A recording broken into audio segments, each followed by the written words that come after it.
Shalom, selamat malam, salam sejahtera dalam kasih Tuhan kita Yesus Kristus. Kita kembali bertemu di dalam ruang kebenaran firman Tuhan melalui renungan malam di setiap Rabu malam ini. Saya berharap kita semua boleh menempatkan diri kita sebagai pribadi-pribadi yang mau mendengar dan merenungkan, dan kemudian kita siap melakukan firman Tuhan supaya kehidupan kita senantiasa berlayak untuk menerima berkat-berkat rohani dalam Yesus Kristus Tuhan. Namun sebelum pembacaan firman Tuhan, kita berdoa terlebih dahulu. Ya Bapa Surgawi, Bapa yang penuh kasih, Bapa di dalam Yesus Kristus yang kasihnya melimpah-limpah bagi kami dengan memberikan hidup yang dikorbankan bagi keselamatan kami. Mari Tuhan urapi hamba-Mu, layak, kudus dan sucikan. Juga urapi umat-Mu Tuhan, siapapun yang mendengar saat malam hari ini, diurapi oleh Tuhan dengan kekuatan pengurapan, sehingga kami boleh senantiasa berkenan melalui kebenaran firman Tuhan. Karena firman-Mu berkata, kuduskanlah mereka dalam kebenaran.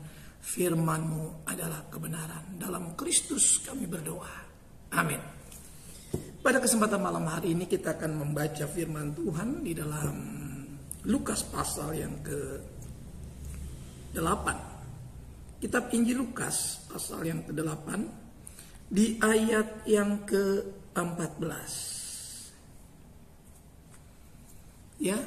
Ini mungkin Bapak Ibu Saudara sudah sering membaca dalam renungan, dalam pembacaan firman Tuhan rutin, dan kita mungkin sudah berkali-kali menemukan perikop ini. Saya tertarik untuk kita merenungkan di ayat yang ke-14 di Injil Lukas pasal yang ke-8.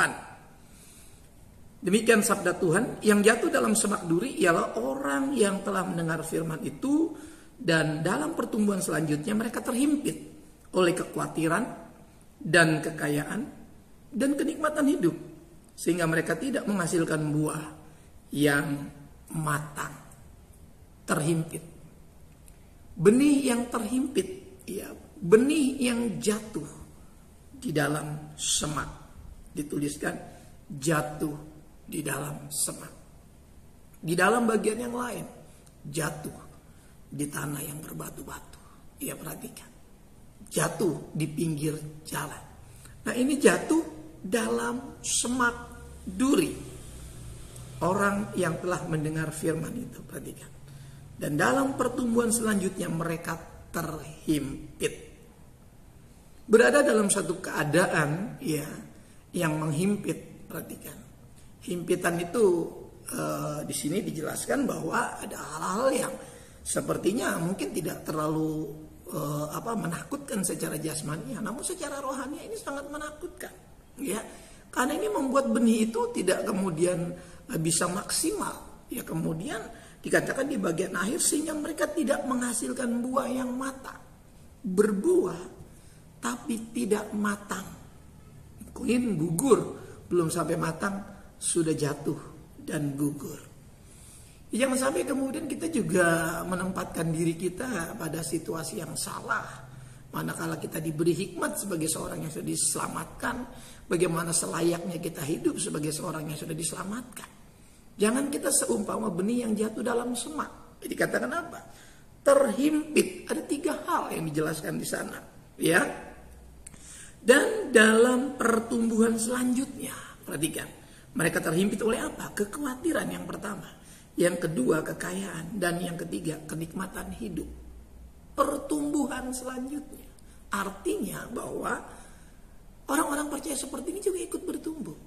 Tapi dalam perjalanan kehidupan rohani selanjutnya ada hal, ada masalah, ada sesuatu yang kemudian menggagalkan proyek Tuhan ini dalam kehidupan orang percaya.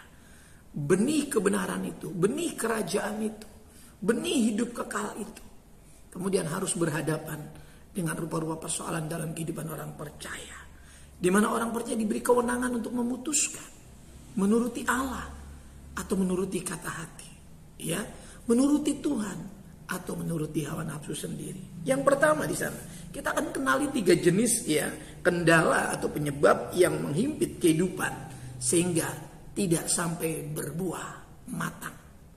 Belum matang dia sudah gagal. Yang pertama itu kekhawatiran, ya.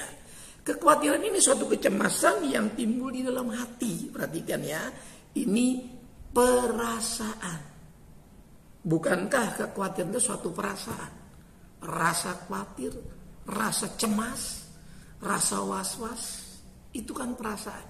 Ya, yaitu kecemasan yang timbul di dalam hati. Ya, rupa-rupa di sana indikasi yang ditimbulkan dari kekhawatiran itu dalam kehidupan.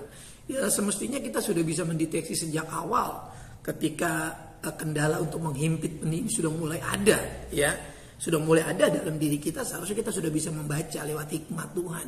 Kalau kita punya kedekatan dengan Tuhan, Roh Kudus menguasai kita, memimpin kita.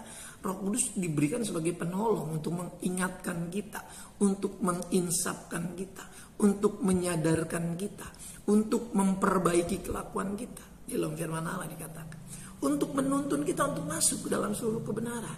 Itu kerja dari kuasa yang diberikan penghibur itu. Ya, jadi kekhawatiran ini tentang soal-soal hidup biasanya, ya. Karena dalam kehidupan kerohanian ini harus berhadapan dengan kehidupan lahiriah sebagai orang percaya. Saya selalu katakan kehidupan kekristenan harus belajarnya juga dua hal ini. Enggak cuma kita berbicara tentang hidup kekal di surga, sementara hari-hari ini kita bisa jatuh ke dalam dosa dan gagal masuk ke dalam hidup kekal hanya karena kita tidak mengerti kehidupan keseharian kita ini, kehidupan perjalanan kita sebagai orang percaya ini. Sehingga nggak boleh dikesampingkan, karena ini akan menghimpit, ya. Himpitan itu terjadi dimulai dari perasaan kita, ya. Ingat, ini ada di dalam jiwa kita, karena perasaan ada di jiwa, ya. Karena jiwa berisi pikiran, perasaan, kehendak atau emosi, kemauan, ya. Perhatikan, maka orang-orang yang percaya yang sudah dilahirkan oleh Roh Kudus, dia memiliki perasaan Kristus yang selalu ingin dekat kepada Bapa, dicirikan dengan bersekutu dengan Bapa, ya. Bersekutu tidak hanya harus tinggal beribadah dalam gereja, nggak cukup dengan setiap minggu, maka keintiman itu terbangun di dalam batiniah kita, sehingga jam-jam ibadah minggu kita ada, jam-jam PKK kita bisa sudah berhadapan dengan layar ini, kita bisa mendengar firman Tuhan yang diberikan oleh gembala, ya. Saya tentu mempersiapkan ini tidak asal-asal, saudaraku, karena kan saudara perlu pertumbuhan itu, saya juga perlu pertumbuhan itu. Ya, jadi mari kita mengerti hal kan ini bisa menggagalkan kita. Kekhawatiran ini bisa menggagalkan kita berbuah di dalam kebenaran dan gagal masuk ke dalam kerajaan itu. Kita tidak bisa dituai. Kita tidak bisa dibawa ke dalam lumbung Tuhan kalau kita tidak berbuah matang, sempurna, utuh dan tak bercacat celah yang dimaksudkan. Jadi ini kekhawatiran menyinggung soal-soal perasaan di dalam kehidupan, rasa cemas, ya, yang timbul di hati ini mewujudkan suatu sikap hidup yang penuh kekhawatiran. Ia akan memunculkan ciri, ya, dari mulai hal-hal kecil mungkin. Kita mulai gelisah, kita mulai lagi enggak setia karena kita takut, ya kan? Kita takut, kita khawatir kalau kita taat sama Tuhan nanti bagaimana, kalau kita melakukan firman Tuhan nanti saya bagaimana. Itu bukan ciri-ciri orang percaya, ya. Itu ciri-ciri orang dunia ini yang tidak punya pengharapan. Pengharapan kita pasti dalam Kristus Yesus, ya. Maka orang-orang yang khawatir dia tidak bisa menambahkan, ya. Memang tidak bisa menambahkan, betul. Sehasta pun pada jalan hidupnya tidak bisa. Tuhanlah yang menambahkan itu dalam diri kita. Kalau saya masih hidup, saudara masih hidup, Tuhan masih kasih kita segala sesuatunya. Ya, bukan cuma soal makan. Makan itu pasti Tuhan kasih, ya. Dengan hikmat Tuhan kita bisa mendapatkan itu, ya. Hal-hal lain yang kita butuhkan sepanjang kita di dunia ini juga bisa mengganggu tujuan kita masuk ke dalam lumbungnya Tuhan dalam kerajaan Allah untuk dituai. Kita siap, pantas, layak, ya. Nah, kalau kita tidak perhatikan ini, ya, kita bisa menjadi khawatir dan gagal untuk berbuah matang, saudara yang dikasihi oleh Tuhan. Jadi soal-soal makan, soal-soal minum, ya, soal-soal apa? Pemakaian tidak hanya kostum yang kita pakai atau busana yang kita pakai, tapi berbicara pemakaian banyak yang kita butuhkan untuk kita pakai. Fasilitas-fasilitas yang disediakan Tuhan itu bisa kita pakai.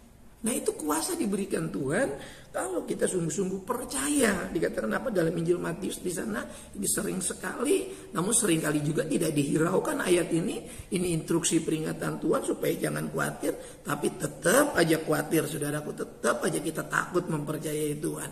Nah, ini nggak bisa berbuah dan matang, ya. Mungkin berbuah tapi di tengah jalan gagal, rontok, saudaraku. Kenapa? Kita nggak lagi mempercayai Tuhan bahwa Tuhan sanggup memberkati kita. Karena itu aku berkata kepadamu, janganlah khawatir akan hidupmu. Ini Yesus yang ngomong, saudaraku, yang menjamin hidup saya dan saudara. Ya bukan nabi-nabi yang lain, tapi Yesus yang ngomong langsung. Karena itu aku berkata kepadamu, janganlah khawatir akan hidupmu, akan apa yang hendak kamu makan atau minum, dan janganlah khawatir pula akan tubuhmu.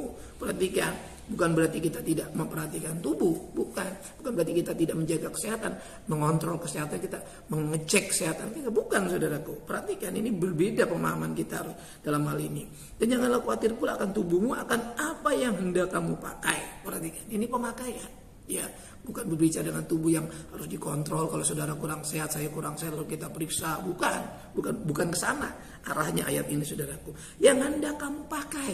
Perhatikan, tubuh ini membutuhkan juga fasilitas. Tubuh ini juga memerlukan servis, pelayanan, saudaraku.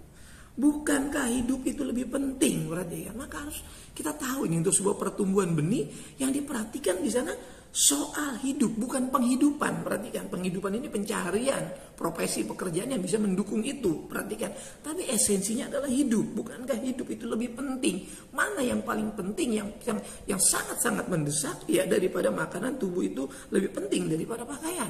Perhatikan, kalau kita ngerti ini, saudaraku, maka kita betul-betul menempatkan hidup ini bisa berakar, bertumbuh dan berbuah.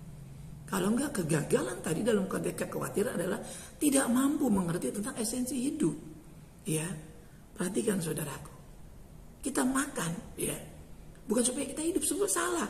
Hidup itu sudah dianugerahkan Tuhan.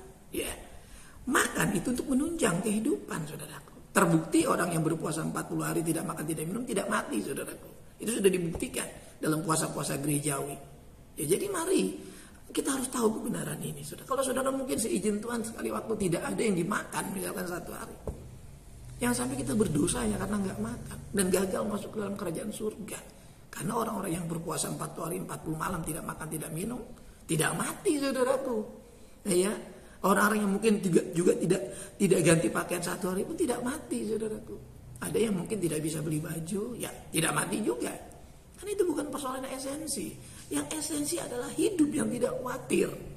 Itu, ya kalau hidup yang khawatir, itu yang membuat kita gagal masuk dalam rencana Tuhan selanjutnya, itu hidup kekal. Benih itu mati, ya. Benih itu kemudian buahnya gagal, saudaraku, yang dikasih oleh Tuhan. Jadi kekhawatiran yang menghimpit benih itu di dalam semak. Ini semak duri satu keadaan, saudara. Satu situasi dalam kehidupan manusia yang dikungkung oleh kekhawatiran. Kalau saudara dan saya khawatir, perhatikan, saudara sedang berada di semak belukar yang berduri, saudaraku. Semak ini tidak membunuh secara langsung. Semak ini membunuh secara perlahan dari tanaman yang sedang tumbuh, yang baik itu. Tanaman yang kita harapkan itu. Makanya pembersihan gulma dalam sebuah konteks pertanian itu penting. Pembersihan tanaman-tanaman yang tidak penting, yang tidak menunjang proses ya kebaikan dalam sebuah pertumbuhan tanaman, itu disingkirkan. Ya, rutinitasnya ada, pembersihan dari gulma-gulma atau tanaman-tanaman yang tidak penting. Ya, Bapak Ibu, saudara yang dikasihi oleh Tuhan, kita harus pastikan saat-saat ini tidak ada kekhawatiran yang menghimpit benih itu, saudaraku. Ya, jadi soal makanan, soal pakaian, soal minum itu bisa mengganggu pertumbuhan kalau kita tidak mengerti kebenaran. Ya, itu penting, tapi bukan yang terpenting. Yang terpenting adalah hidup yang akan bertumbuh, ya, berakar kuat dan berbuah lebat sampai matang. Yang kemudian kekayaan, saudaraku. Ini bukan banyaknya harta. Kaya itu, ya dalam konteks yang umum, memiliki segala sesuatu yang umum orang juga punya, itu kaya. Bahkan bisa mempunyai lebih banyak daripada orang lain yang sama-sama diinginkan, itu kaya. Tapi kekayaan ini berupa sifat, ya, bersifat, ya, berciri dari kekayaan itu sendiri, saudara. Ini harus dibandingkan dan ini bisa menimbulkan kesombongan. Perhatikan, kekayaan itu yang bisa membuat orang menjadi sombong. Kaya itu tidak, saudara. Ya. Tapi kemudian ketika seseorang tidak paham kehidupan, maka Yesus katakan dalam Matius 19, perhatikan ini, coba. Yesus juga mengucapkan tentang kekayaan, tentang kaya. Saudaraku perhatikan di sana Matius 19. Jadi kenapa ini harus penting kita perhatikan? Bukan tidak boleh saudaraku. Kalau kita nggak paham, nanti kita membuat klaim-klaim yang keliru. Wah jangan kaya nanti nggak masuk surga. Bukan. Paham firman Tuhan harus mengerti betul-betul dari awal apa yang dikatakan Kristus tentang itu saudaraku. Ya. Yesus berkata kepada murid-muridnya, aku berkata kepadamu, sesungguhnya sukar sekali bagi seorang kaya. Ya, bukan kekayaan, seorang kaya. Perhatikan. Karena kemungkinan menjadi besar tidak masuk itu kuat sekali kalau tidak mengerti tentang hidup. Ya, maka yang saya tawarkan pada malam ini adalah bukan masalah kaya atau tidak kaya. Mampu nggak kita mengerti hidup ini? Kalau kita sudah mengerti hidup, kaya atau tidak kaya nggak jadi masalah. Kalaupun kita kaya nggak masalah, karena kita nggak mungkin sombong. Ciri-ciri orang sombong itu nggak perlu Tuhan, gitu. Nah kalau sudah nggak perlu Tuhan pasti udah tergolong bukan lagi orang percaya Tuhan. Karena orang percaya Tuhan takut Tuhan, hormat Tuhan. Dia tahu dia punya karena Tuhan. Karena bagaimana dia bisa punya kalau Tuhan nggak kasih kehidupan, napas? Bagaimana dia bisa kerja? Bagaimana dia punya gaji besar? Omong kosong nggak mungkin. Kita pasti terbaring sakit, ya. Lalu kita mati, nggak bisa ngumpulin apa-apa saudaraku. Saya juga nggak bisa lakukan apa-apa. Saya harus percaya Tuhan. Kalau saya bisa sehat ngomong seperti ini, itu karena Tuhan. Nggak boleh sombong, saudaraku. Kalau saya bisa mengerti firman Tuhan, bukan karena saya. Itu karena Tuhan izinkan untuk kita mengajar, ya, supaya kita ngerti tentang Tuhan. Karena Tuhan berkuasa melakukan apa saja, saudaraku. Jadi sukar sekali bagi seorang kaya untuk masuk dalam kerajaan surga. Orang kaya yang tidak ngerti kebenaran. Tapi orang kaya yang punya banyak harta benda ngerti kebenaran, dia nggak takut, saudaraku. Dia lakukan kebenaran itu. Dia lakukan untuk mempermuliakan nama Tuhan. Makanya dia nggak takut. Yang jadi sukar adalah kalau nggak ngerti kebenaran. Nah orang ini nggak ngerti kebenaran, saudaraku. Buktinya ayat itu mengatakan selanjutnya, maka pergilah orang itu dengan sedih karena banyak hartanya. Keputusan untuk tidak mempercayai Tuhan yang berkata-kata itu fatal, saudaraku. Jadi ini sifat, saudaraku. Makanya perhatikan sebelum kita menjadi kaya, ya, sebelum kita memiliki banyak, perhatikan sifat kita. Kalau sifat kita sudah tamak, saudaraku, apalagi kikir, ya kita udah nggak bisa masuk dalam kerajaan surga. Karena itu menghimpit kekayaan itu, menghimpit benih itu, saudaraku. Itu firman Allah mengatakan orang kikir, banci, pemburit, ya, pembunuh, pemfitnah, penyembah berhala, orang kikir. Jadi perhatikan apa kalau kita punya sifat kikir, ya kita nggak perlu jadi apa gimana, kita sadar ya kita pasti nggak masuk, saudaraku. Karena itu Yesus yang ucapin dan Rasul Paulus juga ulang kembali ucapan itu. Ya, maka ini pelajaran penting bagi kita. Jadi kita punya seberapa pun banyak pun nggak masalah kalau kita sudah mengerti hidup. Karena hidup ini untuk memuliakan Tuhan. Ya, Tuhan bawa kita jadi percaya Dia itu karena punya tujuan supaya namanya dipermuliakan. Kalau saudara punya posisi jabatan itu supaya nama Yesus dipermuliakan. Kalau saudara yang dipermuliakan itu sementara, saudaraku. Ya, nanti orang gak suka sama saudara digulingkan. Orang gak suka sama saudara disingkirkan. Dan kalau saudara sudah gak punya benteng perlindungan Tuhan, apapun bisa terjadi dalam hidup saya dan saudara. Gak ada pagarnya lagi. Tapi kalau kita percaya Tuhan, Dia memagari kita. Orang berbuat jahat pun Tuhan bisa ubah jadi kebaikan, kata firman Tuhan. Ini penting saudara mengerti. Kalau enggak kita terjebak.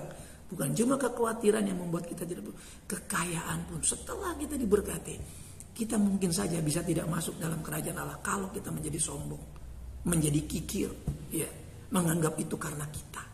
Padahal kalau Tuhan tidak berkehendak untuk memberi kehidupan, kita sudah tidak ada sampai hari ini, saudaraku. Tidak ada sampai hari ini, saudaraku. Kita sudah entah di mana, saudaraku. Ya, binasa, saudaraku. Makanya kita penting sekali menyikapi hal-hal ini yang bisa mempersulit seseorang atau saya dan saudara masuk ke dalam kerajaan surga. Kalau itu buah, jangan sampai buah itu tidak bisa dituai dan dibawa ke dalam lumbung Tuhan. Jangan sampai. Karena menjadi sia-sia semua kekristenan ini. Peribadatan kita menjadi sia-sia. Persembahan-persembahan kita menjadi sia-sia. Jadi sia-sia. Kenapa? Karena kita terjebak di dalam himpitan yang demikian, saudaraku. Mari kita coba kita mulai siasati saat ini. Bagaimana ketika kita mulai mengalami kesulitan di dalam memperhatikan masalah ketuhanan ini, kerohanian ini. Cermati, jangan sampai terjebak, saudaraku. Karena ini Kan ini prosesnya perlahan, saudaraku. Semak ini tidak mematikan secara langsung, saya katakan tadi. Semak ini akan, karena dikatakan apa? Dia akan terus menghimpit sampai mati, saudaraku. Sampai kita betul-betul khawatir, sampai kita betul-betul merasa sombong karena kita bisa, saya bisa mencapai strata kehidupan ini itu karena saya kerja keras, sehingga saya mendapat prestasi, posisi, jabatan, saya bisa lakukan apa saja. Tidak, saudaraku, ini berbahaya, saudaraku. Ya, makanya mari kita cermati ini supaya kita sungguh-sungguh percaya bahwa kita ada di dalam rencana Tuhan. Kita ada di dalam tujuan Tuhan supaya kita berbuah banyak, kata firman Allah. Bukan di tengah jalan kita rontok belum sampai matang buah itu. Ya, hanya akan menyedihkan, saudara.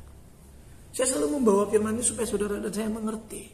Ya, karena hidup ini terlalu terburu-buru. Hidup ini terlalu singkat, terlalu cepat sekali berlalu. Maka kita harus cepat-cepatan dalam pelajaran ini, saudara. Cepat menangkap, cepat melakukan. Jangan lamban menjelang hari Tuhan. Karena kita pasti ditinggal, saudara. Dan orang-orang lain mungkin sudah melaju lebih cepat. Sedangkan kita masih di tempat. Mari, putuskan dalam diri kita. Jangan khawatir. Ya, jangan merasa sombong. Ya, tetaplah kalau Tuhan berkati. Itu semua karena kasih karunia Tuhan. Itu karena kesehatan, itu karena kekuatan. Itu karena urapan Tuhan. Itu karena doa-doa orang kudus. Doa-doa orang-orang yang setia. Doa-doa hamba-hamba Tuhan, umat Tuhan. Doa-doa pelayan-pelayan Tuhan. Supaya kita rendah hati di hadapan Tuhan. Dan kita tidak dihimpit oleh kekayaan. Yang terakhir, saudaraku. Ya, yang terakhir. Kenikmatan hidup. Yohanes 10 ayat 10 dikatakan, aku datang supaya mereka mempunyai hidup dan mempunyainya dalam segala kelimpahan. Itu Yohanes 10 A-nya. Tapi pencuri datang 10 B-nya hanya untuk membunuh, mencuri dan membinasakan. Maka Yohanes 10 ayat 10 A ini sungguh-sungguh harus kita mengerti, saudara. Karena himpitan yang ketiga adalah kenikmatan hidup, saudaraku. Perhatikan, kenikmatan hidup dengan hidup berbeda, saudaraku. Hidup itu esensinya Tuhan. Karena Tuhan itu hidup. Maka ketika saudara jadi pemercaya, saudara hidup berbeda.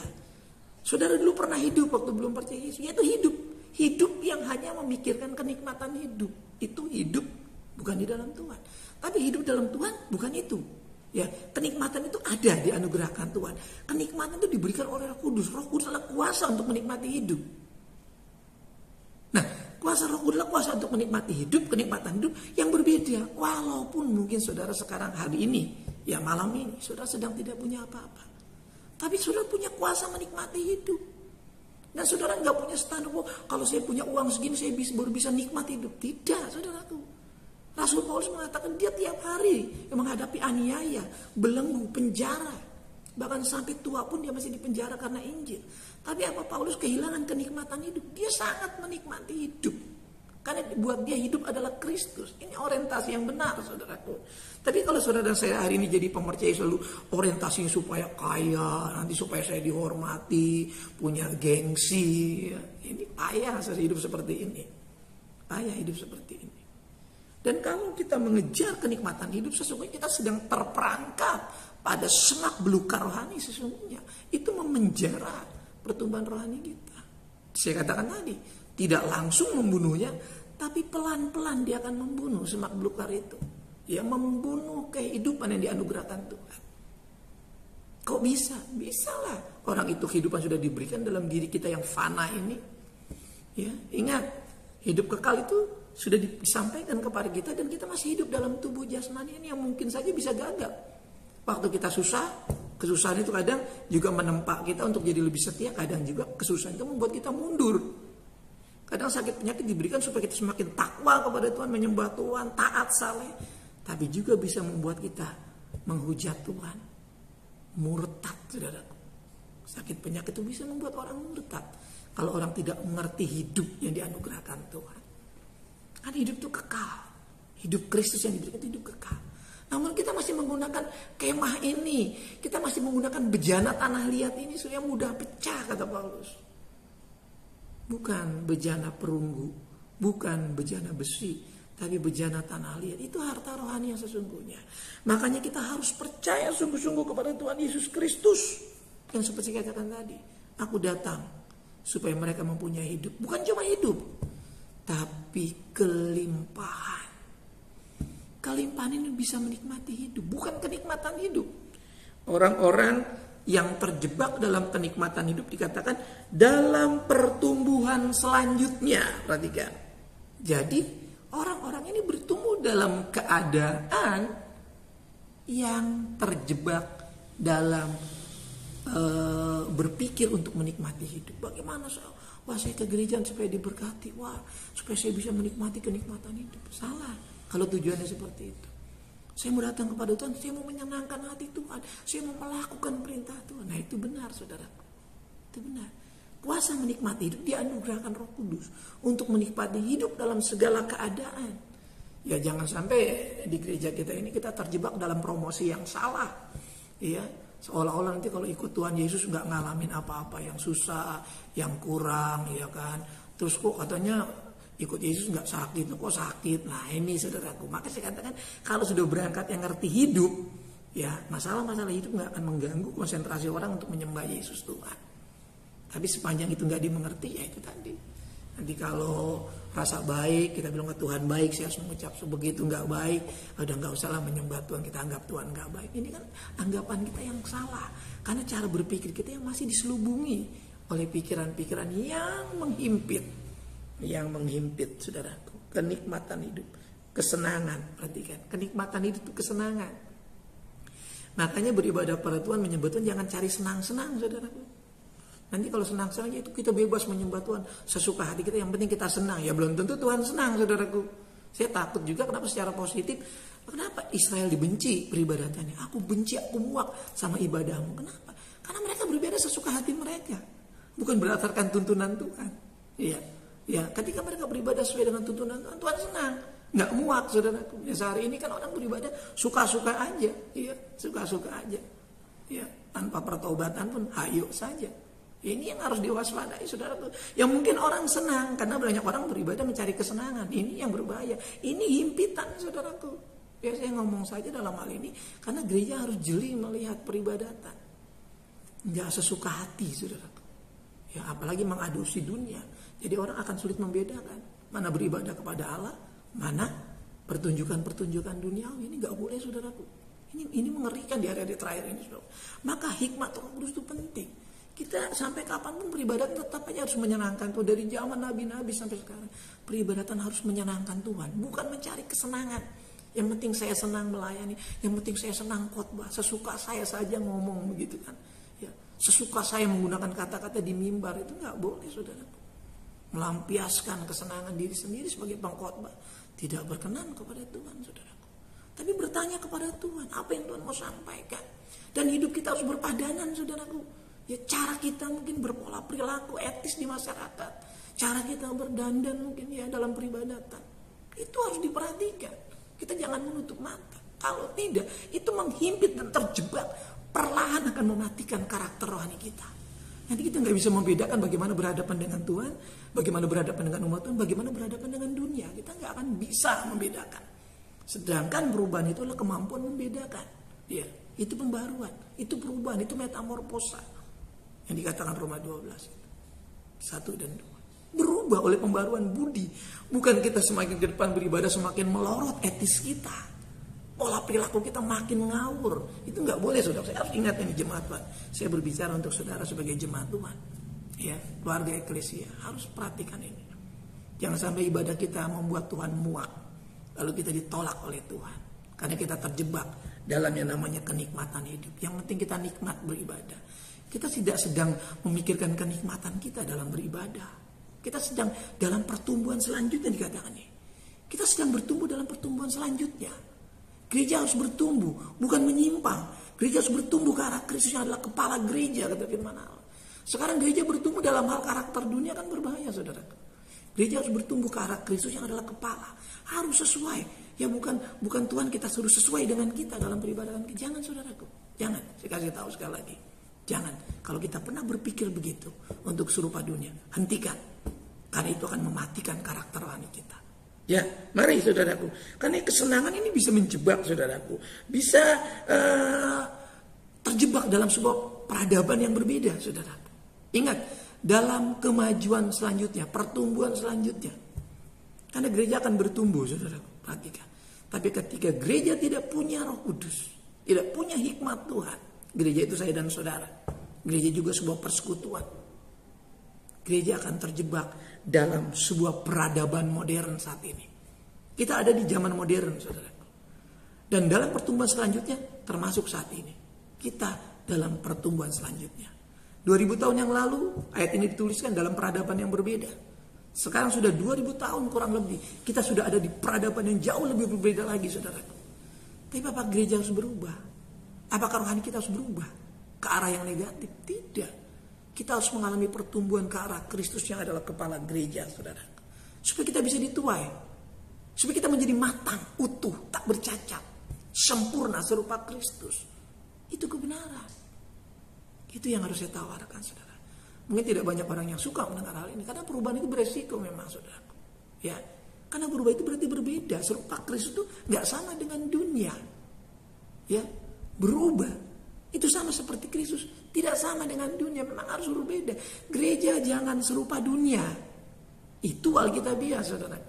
Ya, mari. Saya harap saudara mengerti hal ini. Supaya kita tidak ikut-ikutan terjebak dalam arus yang modern, yang membuat gereja menjadi salah. Kita harus berjalan dalam arus modern yang mendukung proses pertumbuhan kita supaya buah kita matang, bukan kemudian menjadi busuk dan gagal matang, saudara. Gagal sempurna, gagal utuh. Gak boleh. Kita harus sempurna menghadapi kemajuan ini. Kita juga harus menggunakan kemajuan ini untuk kemuliaan nama Tuhan, untuk menyenangkan hati Tuhan. Kalau enggak, kita hanya mencari kesenangan kita. Kita akan melayani hanya menyenangkan, menikmatkan diri kita sendiri. Ya, kita akan cenderung mengesampingkan yang lain, bahkan orang lain pun kita tidak akan perhatikan. Kalau kita mengejar kenikmatan hidup, saudara. Hidup itu berbeda dengan kenikmatan hidup. Hidup itu esensi. Hidup itu dari Tuhan. Hidup itu sebuah anugerah yang indah. Yaitu tempat Tuhan beracara. Tempat Tuhan berkarya di dalam diri kita.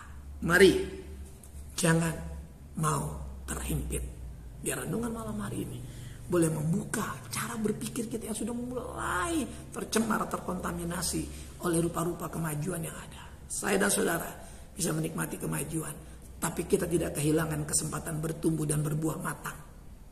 Kemajuan tidak akan merubah gereja yang membuat gereja gagal masuk ke dalam penuaian Tuhan.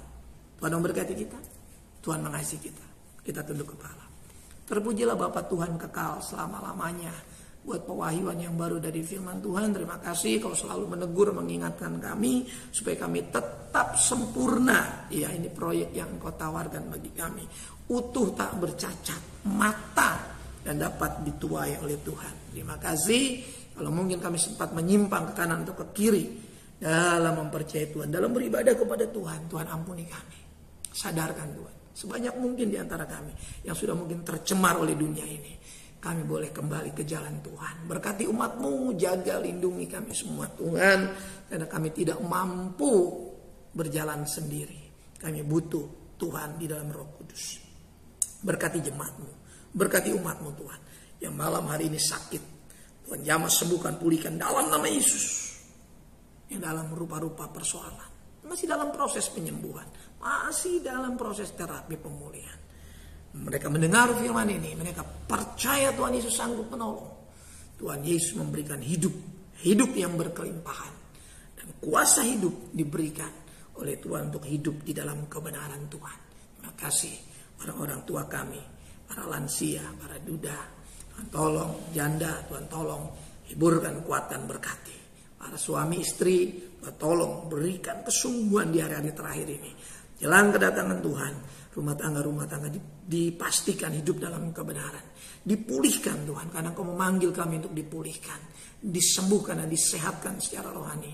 Dan juga tubuh jasmani kami. Kami boleh bawa sebagai alat persembahan, alat penyembahan bagi kemuliaan nama Tuhan. Apapun yang kami terima, itu datang daripada Tuhan. Dan ajar juga kami untuk mau menyerahkan kehidupan kami seutuhnya, seluruh aspek-aspek kami. Bahkan bidang-bidang kehidupan yang kami kerjakan, hasil yang kami capai, juga dapat kami persembahkan kepada Tuhan sebagai bentuk refleksi kami akan kasih Tuhan. Kesadaran kami bahwa tanpa Tuhan kami bukan apa-apa. Tanpa Tuhan kami tidak berarti apa-apa. Terima kasih buat kesadaran ini Tuhan. Sehatkan umat-Mu semua. Suami istri, orang-orang tua ini sehatkan semua. Anak-anak yang dianugerahkan Tuhan juga sehatkan, berkati. Cukupkan kebutuhan rumah tangga, materi keuangan kebendaan. Cukupkan harmonisasi dalam hidup keluarga. Anak-anak diberkati kesehatan dalam pertumbuhan dari tingkat batita balita sampai anak-anak remaja pemuda dewasa. Dalam pendidikan dasar sampai perguruan tinggi, selesai pendidikan mereka boleh bekerja dengan baik. Yang membutuhkan pekerjaan juga ajar untuk taat setia kepada Tuhan. Tidak hanya menuntut kepada Tuhan, tapi belajar memberi hidup sepenuh kepada Tuhan. Supaya Tuhan disenangkan, Tuhan dipermuliakan. Tuhan yang sudah bekerja boleh bekerja sungguh-sungguh. Bekerja dengan setia, bekerja dengan takut akan Tuhan. Hormat kepada siapa yang memberikan pekerjaan itu, yaitu Tuhan Yesus Kristus. Tuhan tolong yang mau berdagang, berbisnis, yang membuka usaha, Tuhan berkati permodalan, kemampuan mental, skill, keahlian dalam berwirausaha. Tuhan tolong. Tuhan jaga posisi jabatan umat Tuhan. Tuhan juga yang menambah-nambahkan nikmat. Tuhan juga yang menambah-nambahkan income dalam keluarga. Supaya tidak satu pun jemaat-Mu yang kekurangan ya Tuhan. Bahkan mereka bisa menabur, bisa berbagi berkat kelimpahan dalam Tuhan. Dan pada akhirnya hidup mereka boleh terhormat. Hidup kami semua terhormat di hadapan Tuhan. Karena kami dipandang layak menjadi alat di dalam tangan Tuhan bagi kemuliaan nama Tuhan. Berkati sekali lagi Tuhan anak-anak dalam usaha mereka semua. Berkati Tuhan pekerjaan-Mu, rencana-rencana kami Tuhan, terlebih menyambut masa raya Paskah ini Tuhan. Juga ibadah Minggu, Rabu, Jumat Agung, dan ibadah Minggu Paskah. Perayaan yang kami rayakan Tuhan, berkati umat-Mu. Untuk kami sama-sama berbondong-bondong merayakan Paskah. Untuk menyambut senantiasa berkat-berkat Tuhan yang sudah menebus dan menyelamatkan kami. Dan hidup kami terus melayani Tuhan sampai rupa Kristus nyata. Terima kasih organisasi di mana kami ada tumbuh dan berkembang bernaung. Tuhan berkati pemimpin-pemimpin kami. Memberkati bangsa dan negeri ini Tuhan, pemimpin kami di akhir masa bakti. Tuhan lindungi dari orang-orang yang berniat jahat. Tuhan berkati sehingga pemerintah ini boleh menyelesaikan tugas akhir mereka dengan baik. Dan tongkat estafet pemerintah ini boleh berjalan dengan baik. Pembangunan boleh terlaksana. Negara kami boleh negara yang menjadi negara yang adil, makmur, cukup, sandang, pangan, keamanan ada di mana-mana. Lapangan pekerjaan tersedia. Injil Tuhan bebas diberitakan. Presiden, waktu presiden terpilih kelak, masa pelantikan akan diadakan. Tuhan berkati dengan keamanan, perlindungan. Tuhan tolong bangsa kami. Berkati seluruh masyarakat kami dari Sabang sampai Merauke, dari Miangas sampai ke Pulau Rote. Berkati persekutuan kami setiap Rabu malam ini, persembahan-persembahan yang kami kumpulkan guna menopang pekerjaan. Tuhan berkati. Pertemuan kami dalam ibadah Minggu Raya bersama-sama menikmati hadirat Tuhan dan menikmati berkat Tuhan. Anak-anak-Mu yang belum kembali dari pergian dari pekerjaan, tibakan di rumah dengan selamat, kumpulkan bahwa kami melewati malam hari ini. Bangunkan besok pagi dengan tubuh yang sehat, dengan kekuatan yang baru, dengan berkat-berkat yang sudah diperbaharui. Jemaat yang dikasihi oleh Tuhan, mari sama-sama kita buka kedua belah telapak tangan kita. Arahkan hati kita kepada berkat Tuhan. Turunlah kiranya anugerah dan damai sejahtera dari Bapa kita yang di sorga, kasih sayang dan kecintaan dari pengantara yang hidup Tuhan Yesus Kristus, persekutuan, keintiman Roh yang Maha Kudus menyertai saya, menyertai saudaraku sekalian mulai malam hari ini sampai fajar Maranatha. Tuhan menjemput kita di awan-awan yang permai. Dalam berkat nama Tuhan Yesus Kristus, kita yang diberkati Tuhan, sama-sama katakan amin. Tuhan memberkati kita. Shalom.